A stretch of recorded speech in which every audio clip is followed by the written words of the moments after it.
Hello नमस्कार। मैं doctor Surendra खंसली, ज्योतिष आचार्य। आज ज्योतिष की इस नई श्रृंखला में आप सभी लोगों का स्वागत करता हूं। दोस्तों, आज बात करेंगे हम कन्या राशि की। और कन्या राशि जो विर्गो साइन वाले हैं, ये सारे मेरे साथ में जुड़ सकते हैं। मैं आपको बताना चाहूंगा उन सभी महानुभावों को जो कन्या राशि के हैं, और एक एक करके गोचर की स्थिति को आपको स्पष्ट करते हैं कि किस तरह से जो ग्रह गोचर की स्थिति है कन्या राशि को प्रभावित कर रही है। आइए बात करते हैं सबसे पहले कि जो राहु और केतु हैं, इस समय केतु का गोचर कन्या राशि में है और जो राहु का गोचर है ठीक मीन राशि में है। लग्न कुंडली और जो गोचर कुंडली है दोनों महत्वपूर्ण है। जो लग्न कुंडली होती है, जो कुंडली आपकी बनी होती है, वो एक महत्वपूर्ण डॉक्यूमेंट आपके पास होता है। इस डॉक्यूमेंट से हम ये बताते हैं कि जो राहु यदि आपके गोचर में कभी भी होता है, राहु यदि जन्म कुंडली में गोचर में होता है, तो ये प्रभावित करता है आपके जब शादी होती है उसमें बहुत ज्यादा प्रभाव करता है। ये शादी को डिले करना या शादी में कई प्रकार की अड़चने डालना राहु से आती हैं। तो मीन राशि में जब भी इस तरह से गोचर की स्थिति आती है या जब जन्म कुंडली में आती है तो प्रभावित करता है। कन्या राशि में जब भी आती है तो ये बहुत प्रभावित करता है। तो इस तरह से राहु और केतु की स्थिति तब भी प्रभावित करता है जब जन्म कुंडली में हो, और इसके अलावा तब भी प्रभावित करता है जब गोचर में राहु उस राशि में आता है और 118 दिन के लिए वहां पर बने होते हैं राहु और केतु। अब मैं आपको ये बताऊंगा कि यदि राहु, यदि ये है कन्या राशि की कुंडली और कन्या राशि से ठीक सप्तम भाव जो है यहाँ पर राहु की स्थिति बनी हुई है। राहु यहाँ पर होने से जो है ये जो स्थान है ये हमारा दाम्पत्य जीवन का है, ये वैवाहिक स्थान है। इसलिए यहाँ पर जो है प्रभाव पड़ना बहुत बहुत मान्य रखता है। तो इस तरह से जो आपका पारिवारिक जीवन है, जो वैवाहिक जीवन है, राहु से जरूर प्रभावित होगा। यहाँ पर ग्रह कलेश और तनाव की कई सारी स्थितियां यहाँ पर आ जाती हैं। जो कन्या राशि के लोग हैं और जिनका विवाह हो चुका है, यदि उनका विवाह नहीं हुआ है और इस तरह से गोचर में यदि दिखाया जाता है तो इससे प्रभाव पड़ता है कि आपके जो मैरिज है उनमें किसी न किसी तरह से डिले होना स्वाभाविक है। क्योंकि 118 दिन के लिए राहु और केतु की जो स्थिति है वो आपके ही जो है राशि में बना हुआ है। चलिए इसके बाद हम दूसरा एस्पेक्ट देखते हैं। दूसरा देखते हैं कि जो मंगल है, आपके जो मार्स है, जो कन्या राशि में जो मंगल का गोचर है, ये ठीक जो है यहाँ पर नवम भाव है। नवम भाव जो है आपके भाग्य का स्थान होता है, और भाग्य के स्थान से मंगल कहाँ कहाँ पर देख रहे हैं ये हम देखेंगे। यहाँ से 1 2 3 4 5 6 7 यहाँ पर मंगल अपने ही घर को यहाँ से देख रहे हैं। मंगल और बृहस्पति दोनों यहाँ पर आपके भाग्य स्थान में हैं। मंगल और बृहस्पति जब भाग्य स्थान में होते हैं तो कई तरह से यहाँ पर परिवर्तन ला देते हैं। जैसे कि आपका स्वास्थ्य का है, बृहस्पति आपके स्वास्थ्य को भी देख रहे हैं, साथ साथ में पंचम स्थान को भी देख रहे हैं, हायर स्टडीज को भी देख रहे हैं। और ये जो स्थान है, जो प्राइमरी सेक्शन है और स्कूलिंग है और हायर स्टडीज का है, इन पर भी बृहस्पति का अच्छा प्रभाव है। इससे ये लगता है कि बृहस्पति के प्रभाव के कारण आपके जीवन में कई सारी पॉजिटिविटी इस समय बन रही है। साथ साथ में मंगल का जो गोचर है ये आपको एक जोश प्रदान करता है, और आप उन कार्यों को जरूर करें जो कि आपके कई दिनों से पेंडिंग पड़े हुए हैं। उनको कार्य रूप देने के लिए मंगल का गोचर आपके भाग्य स्थान में है। तो भाग्य स्थान में और यहाँ पर 2 अंक है, 2 अंक के सामने जब भी मंगल का गोचर होता है तो एक स्थिरता आती है। स्थिरता का मतलब है कि वो सारे भाव यहाँ पर क्लियर होते हैं जिनसे कि हम ये समझते हैं कि कार्य करने में सावधानी के साथ साथ में कार्य जो है पूर्णता की तरफ चलेगा। इस तरह से मंगल और बृहस्पति का जो ट्रांजिट है ये यहाँ पर बहुत ही फ्रूटफुल आपके लिए नजर आता है। इसके साथ साथ में जो मंगल है यहाँ इस स्थान से 26 अगस्त को यहाँ से चले जाएंगे और दशम भाव में जाएंगे। कहा जाता है कि जिसकी भी जन्म कुंडली में मंगल यदि दशम स्थान का होता है तो ये बहुत ही मान्य रखता है।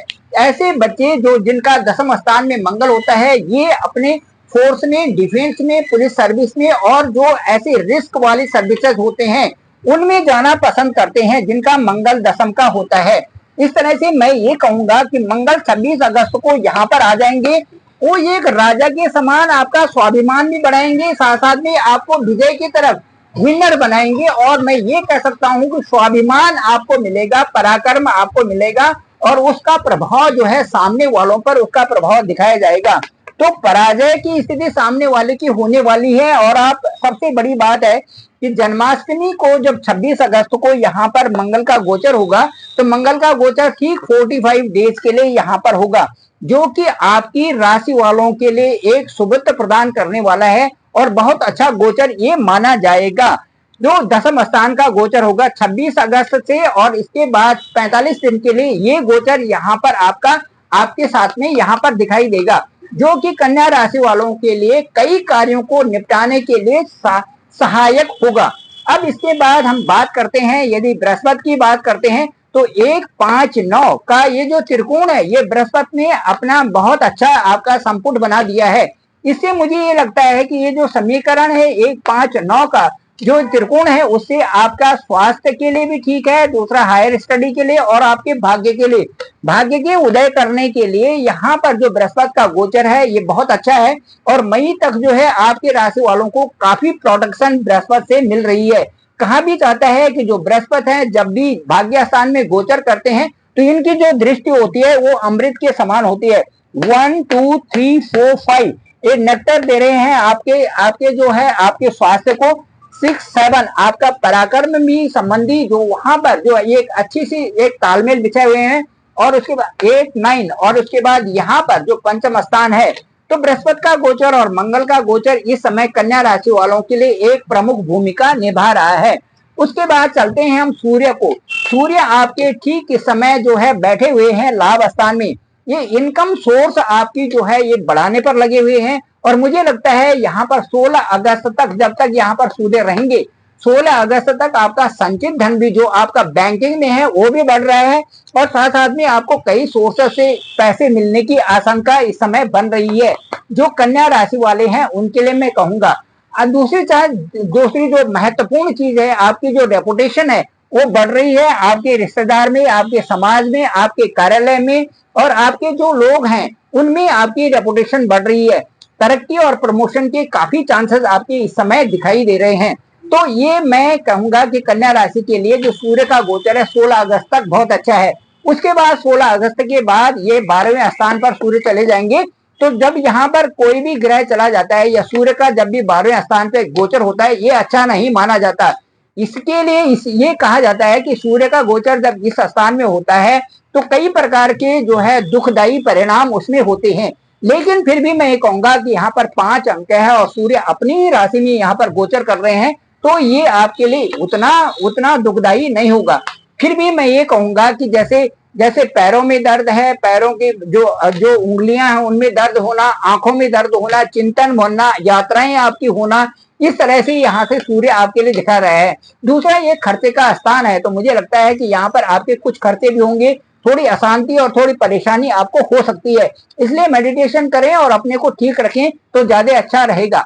अब उसके बाद इसके साथ साथ में मैं ये बताऊंगा कि यदि सूर्य से आपको कुछ ज्यादा परेशानी हो रही होगी, क्योंकि 16 अगस्त से और 16 सितंबर तक यहाँ पर सूर्य का गोचर रहेगा, तो गणेश की उपासना बहुत अच्छी है। गणेश जी की उपासना करते हैं गजाननम भूत गणाधिसेवितम कपीत जम्बो फलचार वक्षण उमा सुतम शोक विनाश कारकम नमामि विघ्नेश्वर पाद पंकजम। इस तरह से गणेश जी की उपासना बहुत बहुत मान्य रखती है। ये सारे विघ्नों को दूर करने वाले हैं। साथ साथ में शिव उपासना भी जारी रखें।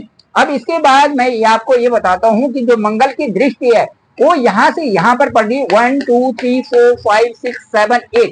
अब जब यहाँ पर मंगल की दृष्टि पड़ेगी तो ये स्थान आपका सुख भाव का है, ये आपका माता का स्थान है, ये आपके वाहन का है, ये आपकी कई सारी जो घरेलू चीजें हैं वो सुख स्थान यहाँ पर बनाता है। उन चीजों में थोड़ी कमियां आएगी, प्रॉब्लम्स वहां पर होने की है। माता का स्वास्थ्य भी थोड़ा ठीक नहीं रहेगा और कई सारी प्रॉब्लम्स यहाँ पर बनती हैं। इसलिए मैं ये कहता हूँ कि हनुमान चालीसा का पाठ करें और मंगलवार को जो है मंदिर जाएं तो ज्यादा अच्छा रहेगा। इस तरह से अब आते हैं हम शनि के गोचर के बारे में। शनि यहाँ पर है, शनि ठीक आपके छठे स्थान में है। छठे स्थान में शनि का गोचर ठीक ही माना जाता है। अब मैं ये कहूंगा कि ये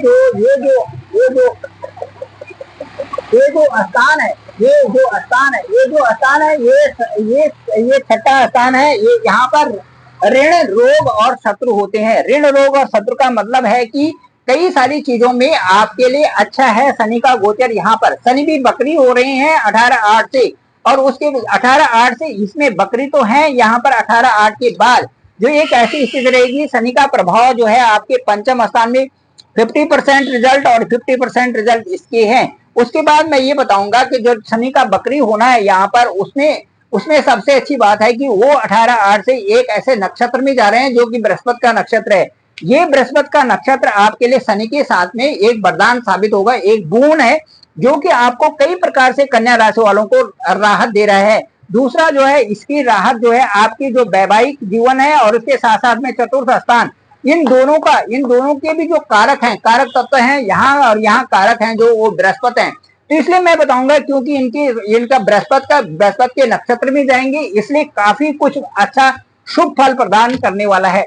दोस्तों ये था कन्या राशि का, और इसमें कुछ जो चंद्रमा के अनुसार कुछ डेट्स इस तरह से हैं, कुछ ग्रहों के अनुसार जो 5, 6, 7, 8 जो इस तरह की डेट्स हैं, ये थोड़ा सा इनमें ध्यान रखने की जरूरत है। उसके बाद 15 और 16 इनमें भी ध्यान देने की जरूरत है, और उसके बाद जो है 23 और 24 इनमें थोड़ा ध्यान रखें, अपने का ध्यान रखें, और साथ साथ में अपने स्वास्थ्य का ध्यान रखें तो ज्यादा अच्छा रहेगा। चलिए, ये था जो है कन्या राशि का। मुझे लगता है बिरगो शाइन का जो डिस्क्रिप्शन मैंने दिया है, जो विश्लेषण दिया है, ये आपको पसंद आया होगा। आप जरूर इस चैनल को लाइक करें, शेयर करें, सब्सक्राइब करें, दूसरे लोगों तक जरूर भेजें ताकि सभी लोगों को इसकी जानकारी प्राप्त हो सके।